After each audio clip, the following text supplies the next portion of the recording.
దేవుడే వారి కన్నుల నుండి రాలే ప్రతి బాష్ప బిందువుని ఏం చేస్తాడు? ఆయన తుడిచివేస్తున్నాడు. దేవుని బిడ్డ నమ్ము, ఈరోజు ఏ కన్నీటితో అయితే నువ్వు ఉన్నావో, ఏ బాష్ప బిందువులతో అయితే నువ్వు ఉన్నావో, దేవుడు వాటిని తొడవడానికి ఎలాంటి వాడు? ఆయన సామర్థ్యం కలిగిన వాడు. అఫ్కోర్స్ ఈ మాట మనం చదువుతున్నప్పుడు మనం పొందబోయే నిత్య మహిమకు సాదృశ్యంగా, నిత్య మహిమలో కన్నీరు లేదు, పరలోక రాజ్యంలో ఏం లేదు చెప్పండి.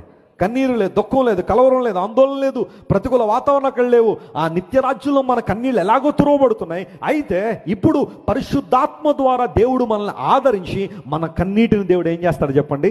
తుడుస్తున్నాడు. నీవు కన్నీరు కారిస్తే చూడాలని చాలామంది అనుకుంటారేమో, నీ కన్నీటిని హేళన చేసేవాళ్ళు చాలామంది ఉంటారేమో, నువ్వు ఏడిస్తే పండుగ చేసుకునే వాళ్ళు చాలామంది ఉంటారేమో. కానీ నీ దేవుడు అలాంటి వాడు కాదు. నీ కన్నీటిని తొడవాలనే ఆయన ఆశిస్తున్నాడు. ఆ కారణాన్ని బట్టి ఎన్నో ప్రొఫెసీలు, ఎన్నో ప్రవచనాలు బైబిల్లో మనం చూస్తాం. నీ దుఃఖ దినములు ఏమవుతాయి?